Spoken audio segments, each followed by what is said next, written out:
Haleluya. Haleluya. Puji Tuhan, ya. Kita sudah memuji dan memuliakan Tuhan. Saatnya kita menyiapkan hati kita untuk kita menerima dan menikmati apa yang Tuhan akan sampaikan kepada kita melalui firman Tuhan. Nah, Bapak Ibu Saudara yang dikasihi oleh Tuhan, di bulan ini kita masih di tema tentang doa. Maka pada pagi hari ini saya akan memberikan judul atau tema yaitu doa memberi kesanggupan bertahan. Di ayat 12, pasal 12 dari kitab Roma, di sana dikatakan, bersukacitalah dalam pengharapan, sabarlah dalam kesesakan, dan bertekunlah dalam doa. Bertekunlah dalam doa.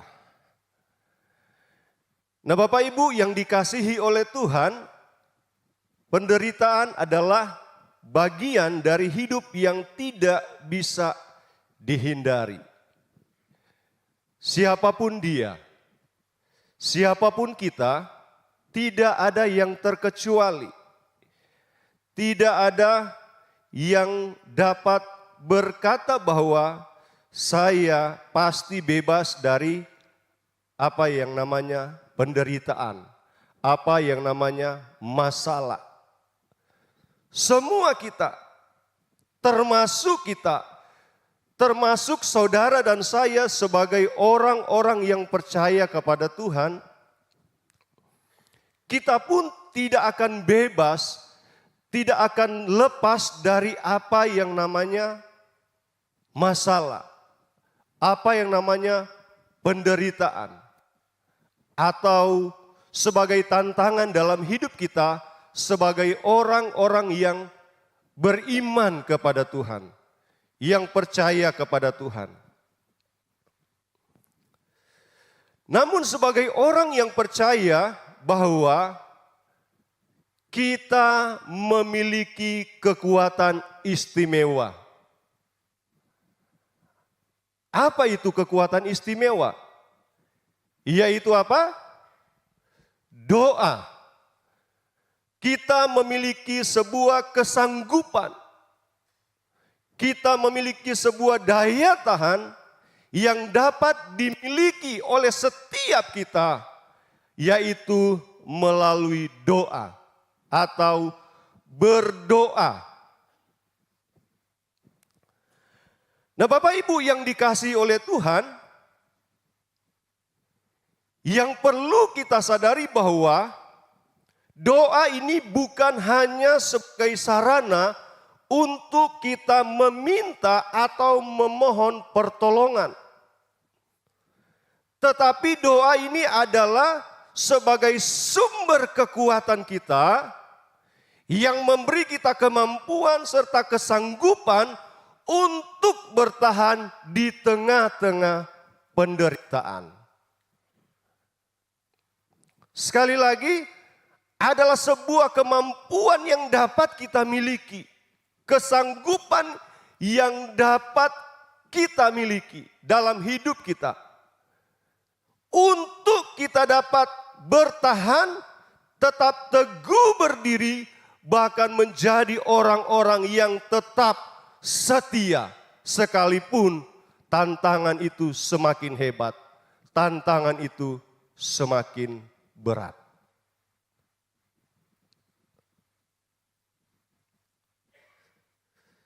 Tetapi yang menjadi persoalannya adalah, yang menjadi pertanyaan di dalam hidup kita adalah, apakah kita suka berdoa? Apakah doa itu dijadikan bagian yang tidak dilepaskan dari hidup kita? Itu yang menjadi persoalannya. Itu yang menjadi pertanyaan di dalam hidup kita.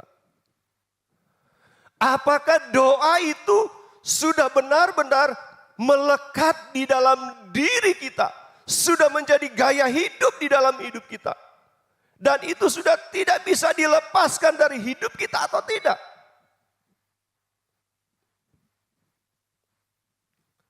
Atau sebaliknya,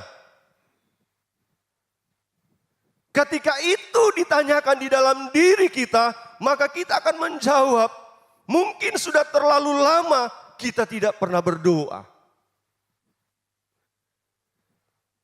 Sudah terlalu jauh kita melangkah dengan kekuatan kita sendiri. Dan kita sudah tidak lagi memiliki sebuah kesanggupan. Mengapa? Karena kita sudah melupakan hal yang sesungguhnya, kunci yang sesungguhnya untuk membuat kita tetap bertahan, untuk membuat kita tetap kuat, membuat kita teguh berdiri, yaitu adalah terus berdoa.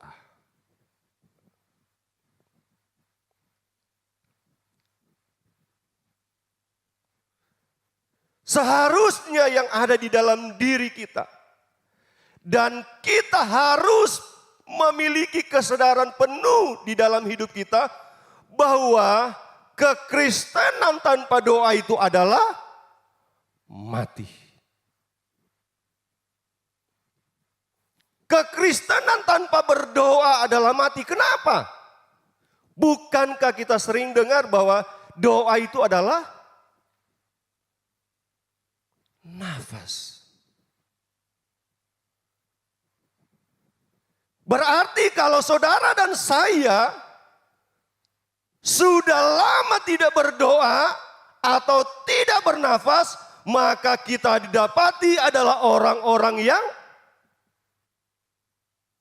mati.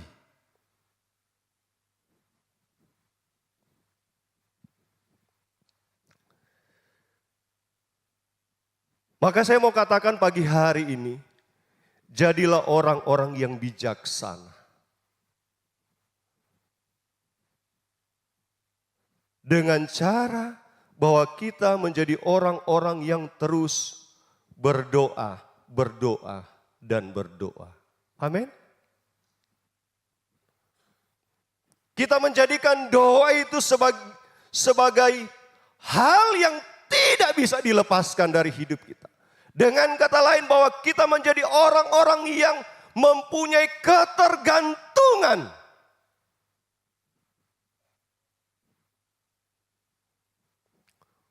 Bukan hanya sekedar suka, bukan hanya sekedar mau, tetapi kita benar-benar tidak bisa melepaskan bagian itu, karena itu hal yang sangat penting di dalam hidup kita.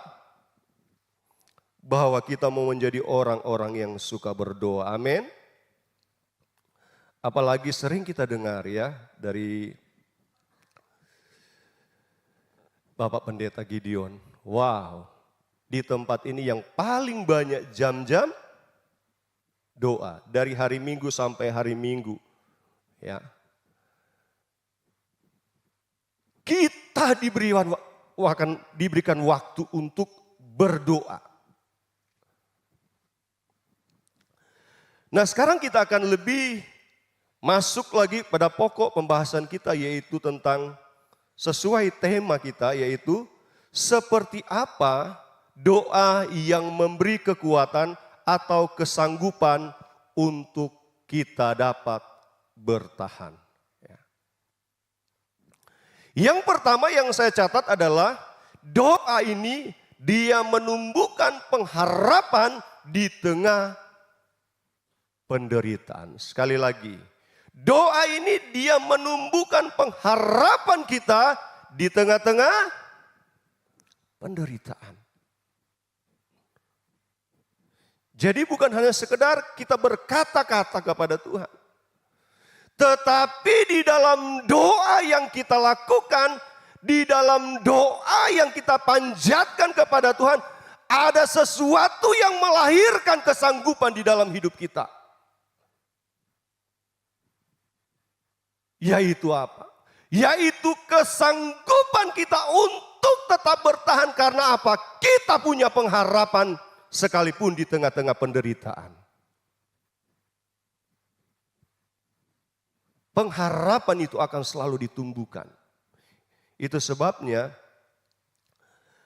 pemazmur di dalam Mazmur 38 ayat yang ke-16 dikatakan, sebab kepadamu ya Tuhan aku berharap, Engkaulah yang menjawab, ya Tuhan Allahku.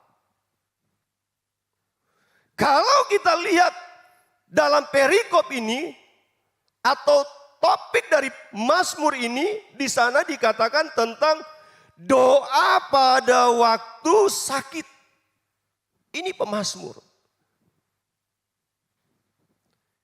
Dia katakan sebab kepadamu ya Tuhan, kepadamu aku berdoa dan aku menaruh pengharapanku kepadamu.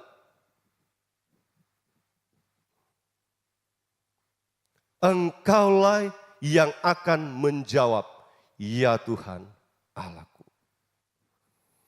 Artinya apa? Ada satu keadaan yang tidak pernah kita harapkan. Seperti yang dialami oleh pemazmur. Dan ini harus dialami. Dan ini yang harus terjadi. Dan ini yang harus kita sadari. Bahwa akan ada hal-hal yang tidak pernah kita harapkan. Yang harus kita alami. Dan itu adalah sebagai tantangan buat hidup kita. Adalah sebuah pergumulan buat hidup kita. Yang mau tidak mau kita harus hadapi. Tetapi rahasianya bagaimana kita bisa melewati itu. Bagaimana kita bisa tetap kuat untuk bertahan. Adalah supaya pengharapan kita tetap hidup. Adalah berdoa kepada Allah. Berdoa kepada Tuhan.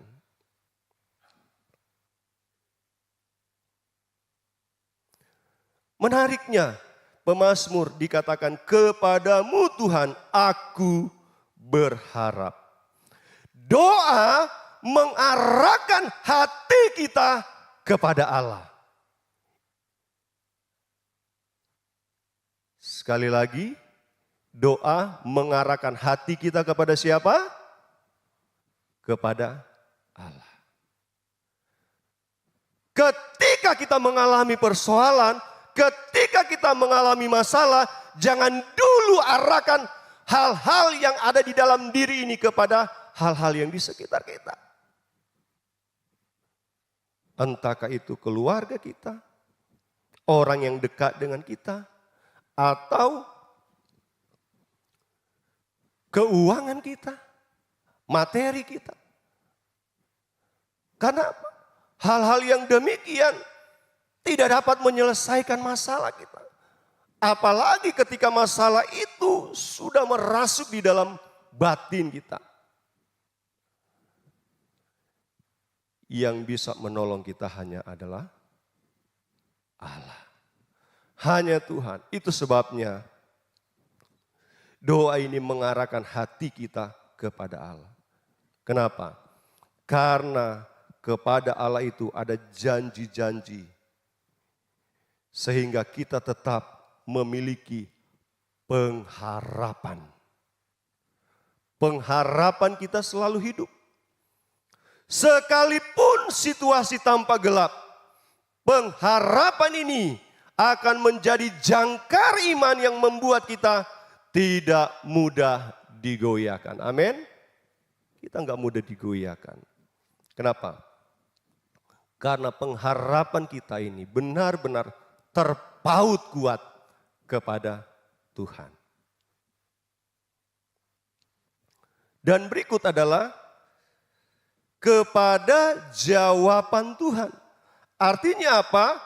Kekuatan dan kesanggupan yang sesungguhnya sebagai jawaban dari doa hanya datang dari siapa?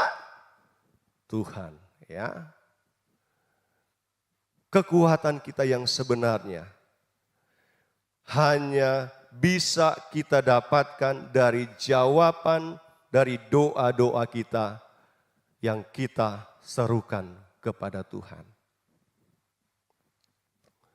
Itu sebabnya Rasul Paulus sampaikan di dalam Roma 15 ayat yang ke-13. Semoga Allah, ya, sumber pengharapan, memenuhi kamu dengan segala sukacita dan damai sejahtera dalam iman kamu, supaya oleh kekuatan Roh Kudus, baca bagian yang terakhir ini.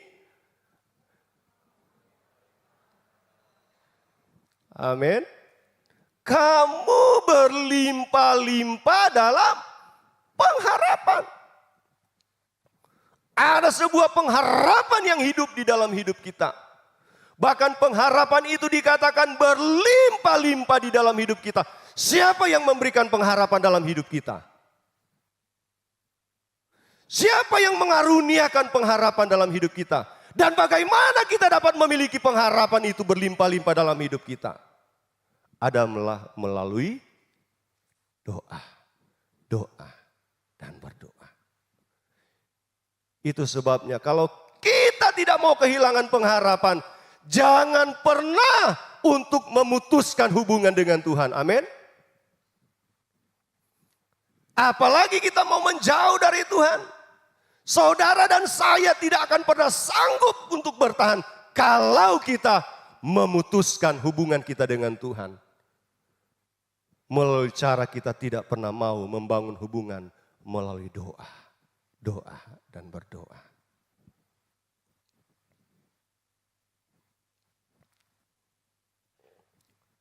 Itu sebabnya pemazmur juga berkata apa? Dalam Mazmur 42 ayat yang ke-12. Mari kita baca sama-sama ayat ini karena ayat ini cuma pendek. Kita baca. 2, 3.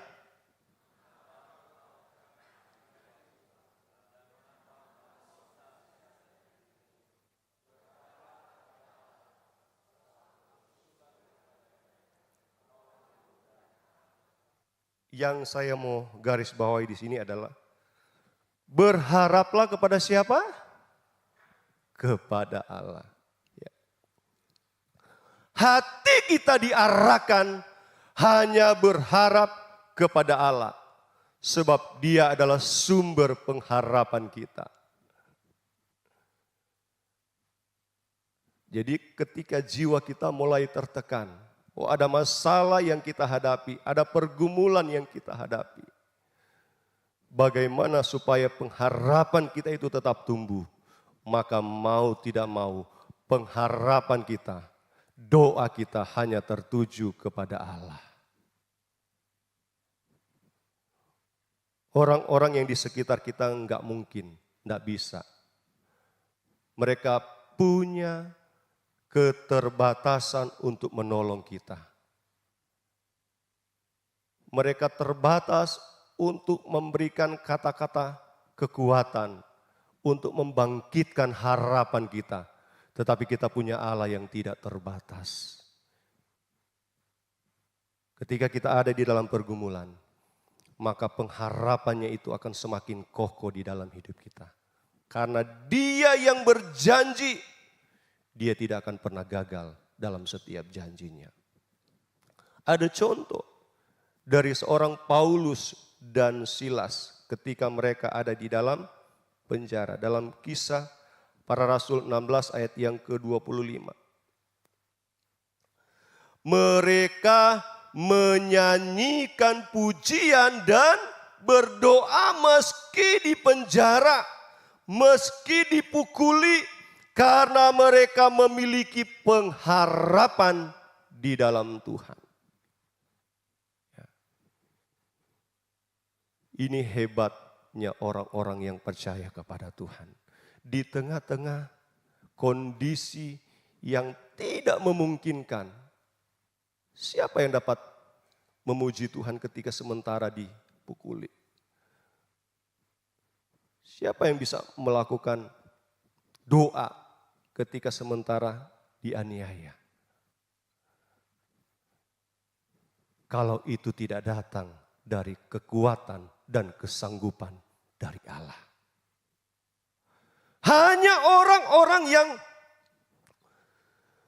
memiliki kesanggupan yang datang dari Allah, mereka tetap bertahan, mereka tetap memuji Tuhan, mereka tetap berdoa menyanyikan pujian.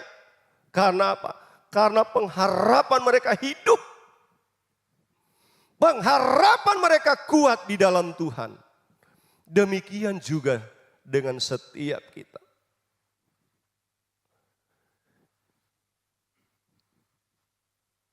Barangkali keadaan dunia ini yang kita perhatikan, yang kita lihat. Bahkan ada banyak berita-berita yang membuat kita tidak punya pengharapan lagi. Semua serba menakutkan. Semua serba mengkhawatirkan. Bagaimana dengan keadaan ekonomi saya ke depan? Bagaimana dengan usaha saya ke depan? Seolah-olah tidak ada harapan lagi. Bahkan usaha saya hari-hari ini mungkin semakin hari semakin sepi.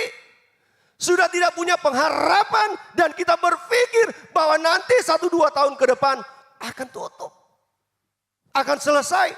Tetapi kita punya rahasia, kita punya kunci untuk tetap bertahan di tengah-tengah keadaan yang sulit. Kita tetap punya pengharapan kalau hati kita ini selalu diarahkan kepada Tuhan. Hati kita ini selalu terarah kepada Tuhan. Kita tidak pernah menyimpang dari apa yang Tuhan harapkan dari hidup kita. Kenapa? Karena hati kita ini selalu terpaut kepada Tuhan. Sehingga bukan dengan kekuatan kita lagi untuk kita melangkah. Tetapi ada kekuatan dan kesanggupan yang daripada Allah yang selalu ada dalam hidup kita.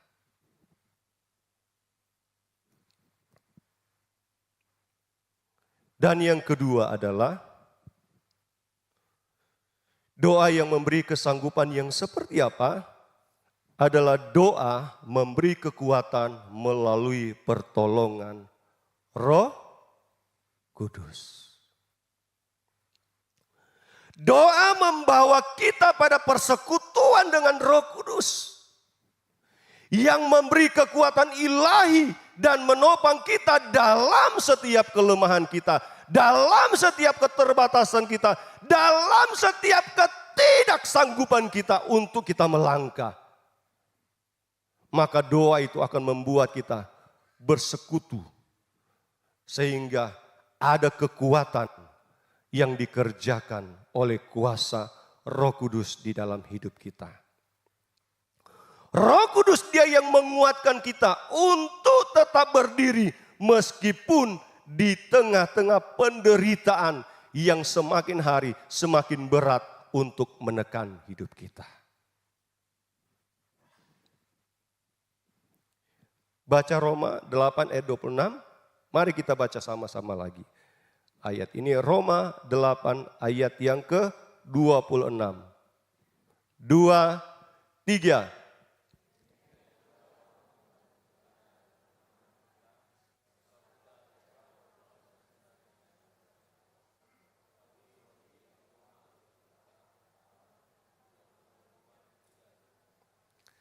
Demikian juga Roh membantu kita. Sekali lagi yang saya garis bawahi, yang saya di sini bold ya, semua itu bold.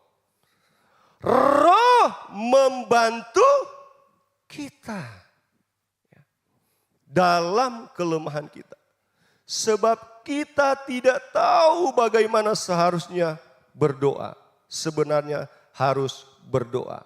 Tetapi Roh sendiri berdoa untuk kita kepada Allah dengan keluhan-keluhan yang tak terucapkan. Ada satu titik, ada satu keadaan di mana saudara dan saya gak bisa apa-apa lagi. Tidak bisa berbuat apa-apa. Kenapa? Karena saat itulah saudara dan saya itu terbatas. Sudah tidak punya kesanggupan. sudah tidak punya kekuatan lagi, lalu siapa yang akan menolong kita? Siapa yang dapat membantu kita? Tidak lain adalah Allah melalui Roh Kudus. Dialah yang akan membantu kita. Bahkan ketika dikatakan ketika kita sudah tidak sanggup untuk berdoa, ketika kita sudah tidak sanggup untuk berkata-kata lagi kepada Allah, maka Dia adalah Roh Kudus yang selalu terikat di dalam hidup kita, yang selalu terhubung dengan kita. Dialah yang akan membantu kita. Itu sebabnya Bapak Ibu Saudara yang dikasihi oleh Tuhan, jangan pernah lepaskan hidup kita untuk dipimpin oleh Roh Kudus. Amin.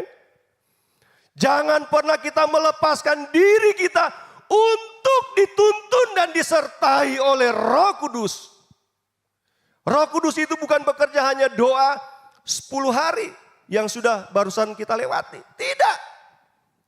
Roh Kudus itu akan terus bekerja di dalam hidup kita sampai kita menjadi orang-orang yang disempurnakan.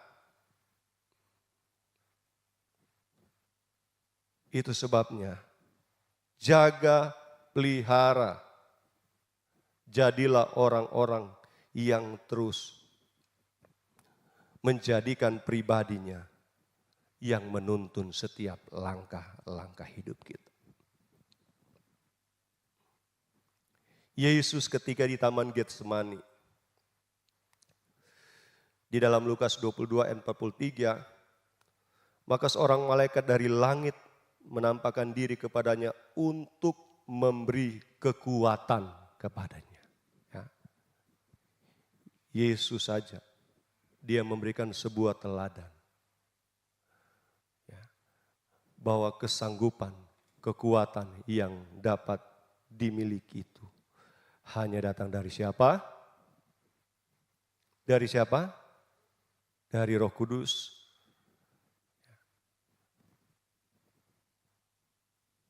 Itu sebabnya kita sebagai orang-orang yang percaya kepada Tuhan, kita tidak, sekali lagi, kita tidak boleh dilepaskan oleh Roh Kudus. Dan yang ketiga adalah doa menjaga hati tetap damai. Ya,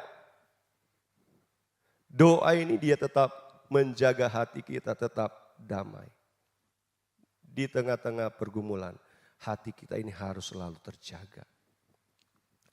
Doa adalah tempat penyerahan beban, ya. Kita serahkan beban kita.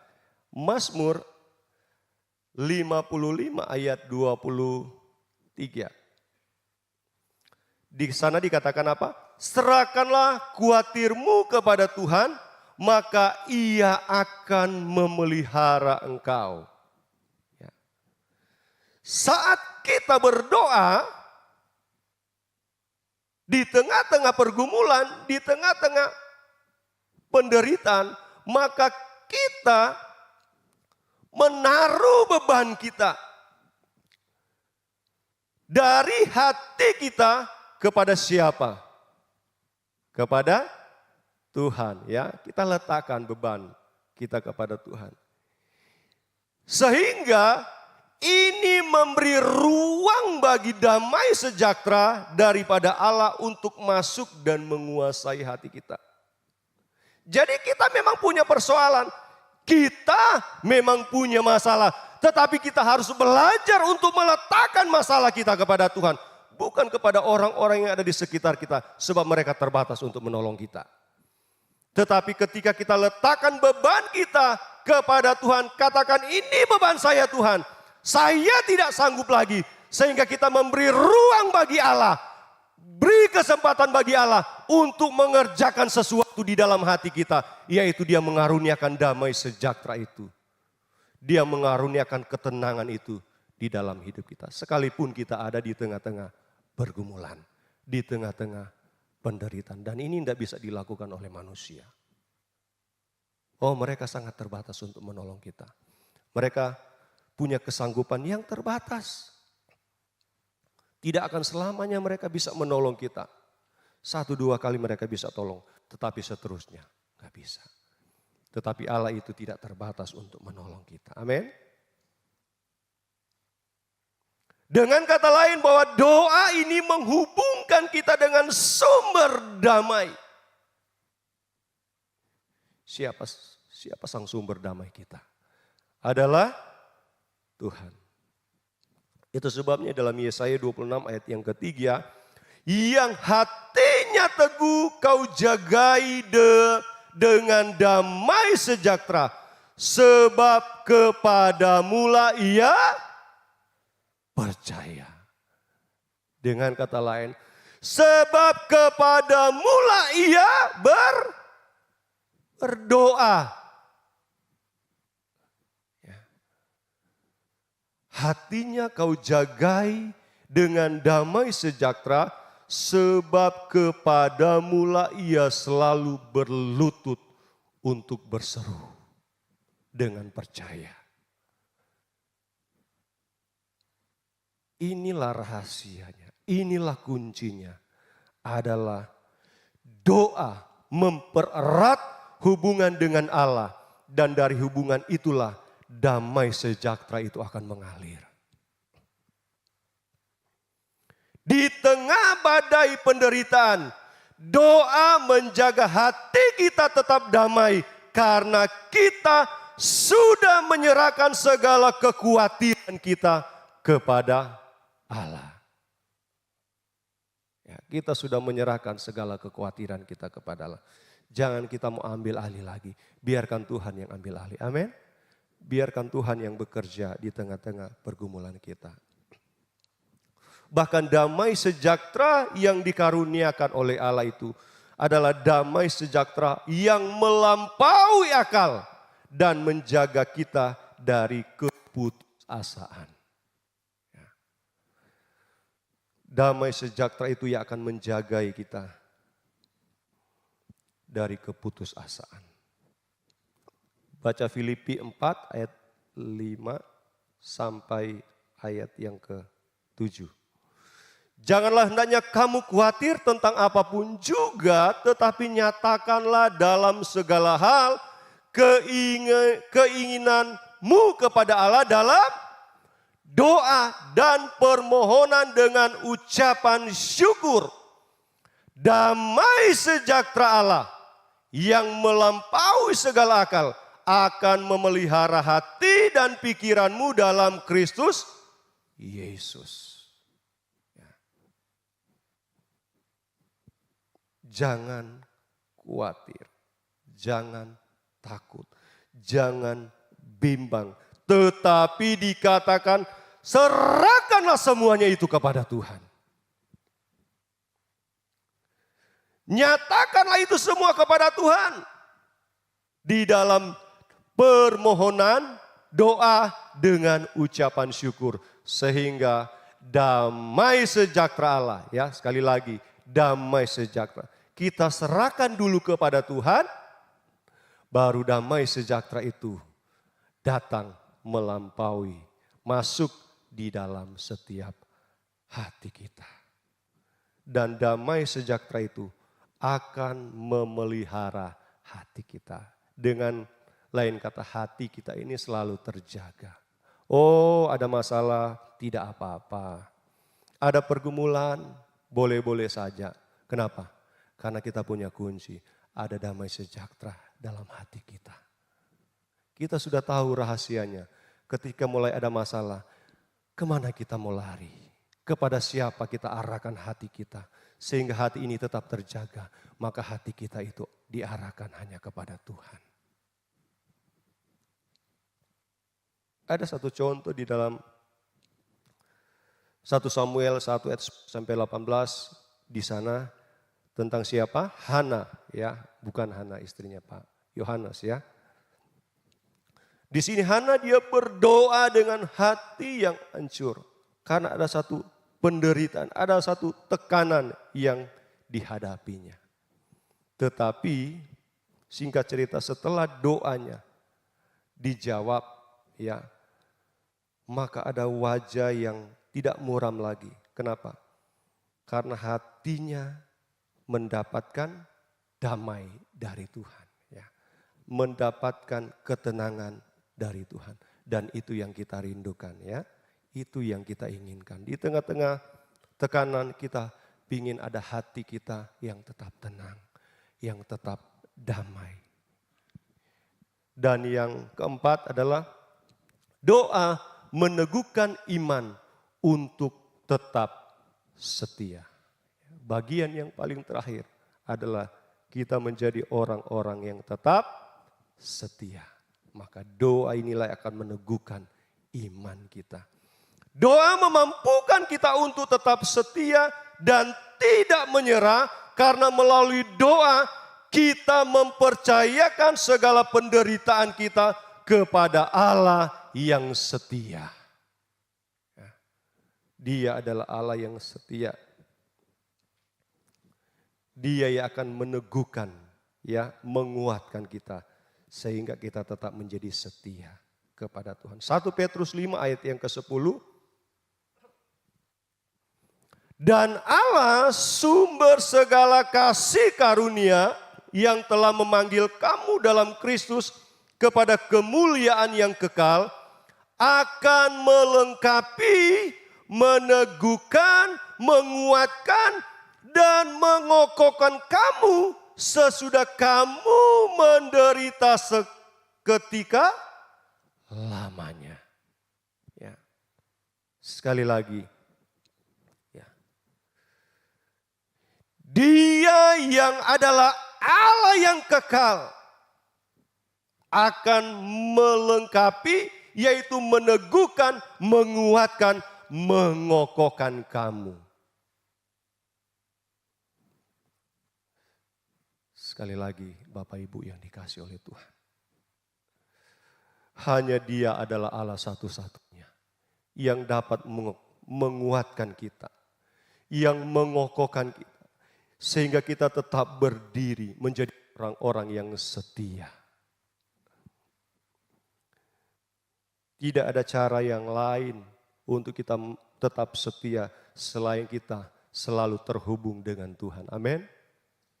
Selalu terkoneksi dengan Tuhan. Ayub, dia tetap berdoa dan setia walau mengalami penderitaan yang hebat. Dan pada akhirnya Allah memulihkan keadaannya. Ya. Dalam ayat 42 ayat yang ke-10. Itu sebabnya doa bukan hanya, sekali lagi Bapak Ibu, doa bukan hanya sarana untuk kita meminta pertolongan Tuhan.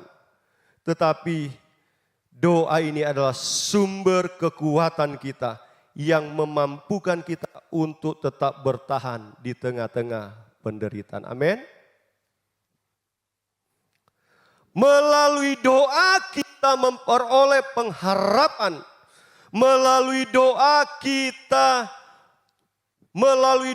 ada kekuatan Roh Kudus. Dan melalui doa kita mendapatkan damai sejahtera. Dan melalui doa kita, iman kita menjadi iman yang tetap teguh dan setia kepada Tuhan. Itu sebabnya mari terus bertekun di dalam doa agar kita tetap kuat menghadapi setiap tantangan, setiap penderitaan yang harus kita alami. Ayat yang terakhir, ayat penutup. Mari kita baca bersama-sama ayat ini di dalam Mazmur 46 ayat yang ke-2. 2, 3. Allah itu pelindungan, kekuatan. Sebagai penolong dalam kesesakan sangat terbukti. Amin.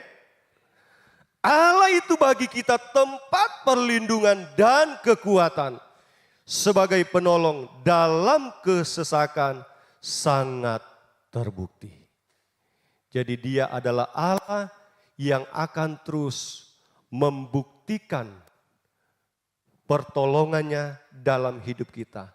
Sehingga kita terus dapat memiliki kekuatan, kesanggupan untuk kita bertahan di tengah-tengah penderitaan. Itu sebabnya teruslah berdoa, tetaplah berdoa. Jangan lepaskan doa itu dalam